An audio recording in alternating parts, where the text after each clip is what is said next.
This is a pattern now of two consecutive teams that have traded, and Armando Salguero yesterday put it well. Pro Football Hall of Fame talent, but not the resume. The headline today is Odell Beckham Jr., who is no longer a member of the Cleveland Browns. They've agreed to go their separate ways. The reports are that the social media disdain caught Cleveland off guard after deciding not to trade him. Everything that's happened and played out this week over social media caught the organization off guard. They've agreed to terms on whatever it is after he goes unclaimed on waivers to make it that it makes it easy for Cleveland to digest the fact that they're getting rid of Odell Beckham Jr. and a malcontent in the locker room who, by reports, hates his quarterback, Baker Mayfield. Can't play with him anymore. Paul, this is more of an Odell problem than a Cleveland problem. Absolutely. I mean, Cleveland's fine. They've been fine without him being a big factor in the passing game. It did take a little bit long. Daddy getting involved, certainly when you're talking about the social media end, that's been the big social media end. It's remarkable when a talent like that just causes such a stir. And when you're better off without him, I'm always amazed when a guy who's so talented puts a team in a position where the team is better off without him, and they've been better off without him for some time. The other thing that they're negotiating, people are like, what are they negotiating? And it is puzzling. But when you're a high-priced veteran, not even high-priced, but when you're a veteran, you get this, and it's become more of a thing now.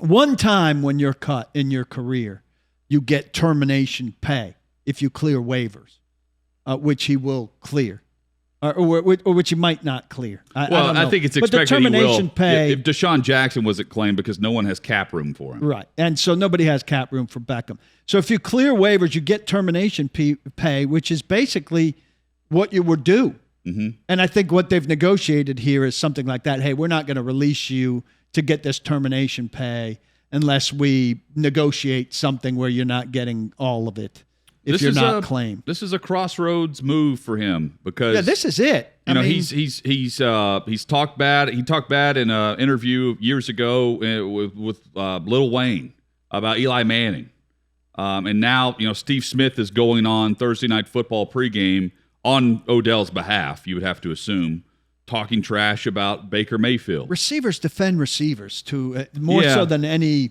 position. Yeah, but I mean, this was pretty obvious what Steve Smith was doing, right? At least I took it that way in watching it, where he said, "Look, hey Baker, you're not good. This is on you. This is about Odell not wanting to play with a bad quarterback." And I'm paraphrasing there, but it's pretty clear that Steve Smith didn't come up with that on his own. And more power to Odell Beckham if he feels that way. Whatever. He's getting what he wants here.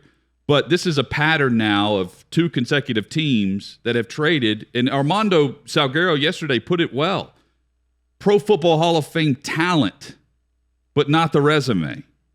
And the potential to put up the resume with some of the catches and acrobatic moves that he's put on throughout his career. Awesome guy on the field.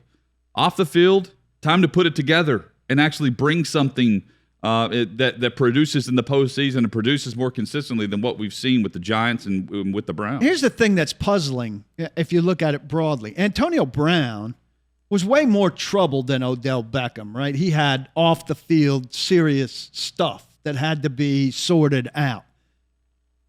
And people wanted him. Oakland wanted him. Yeah. New England wanted him. Tampa Bay ultimately wanted him, got him. And he's producing for them when he's healthy. Odell Beckham, a talent of probably the same caliber when he's going, right? There's no thirst, though. We're not hearing about thirst. There's not stories about the mad dash to get Antonio Brown or who's claiming him on waivers or all of that. So there must really be stuff there under the surface that teams are learning about, hearing about, or a desire thing. Antonio Brown had all this messed up stuff, but there was no question that Antonio Brown wanted to play football. Maybe Odell needs to go play with Brady. I mean, someone's going to sign him, right? And that's, to me, the obvious next question. The most interesting one is where does he fit the best? Yeah, and does he wants to play for a winner. Yeah. Right? They all want to play for winners. But does a winner want him in the locker room when he wasn't healthy for Cleveland's locker room? Or does he end up in Detroit? I don't know why he would go sign with Detroit.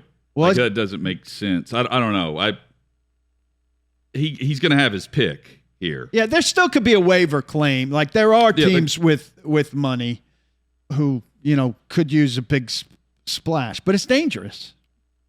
Well, if you claim him, you feel like you're in contention in week 10, and some teams are going to try to sell that. Other teams are not. Like Denver, for instance, they're getting rid of Von Miller. Why would they claim Odell Beckham Jr.? Yeah, they're not. Doesn't make a whole lot of sense. They're pretty good at wide receiver overall. But if you need a boost, if you're looking for depth, or if you just had an injury, or if you have an injury happen this weekend, that's a quick move that you can make with someone that's available all of a sudden. First team I think of, he clears waivers, reclamation project team, New England Patriots. Yeah. That's a good example of one. And maybe a couple of examples in the NFC. Raiders as well. maybe with Ruggs out. Yeah, or the Saints. Saints with Michael Thomas not coming back. Those are three good ones right there, top of the list.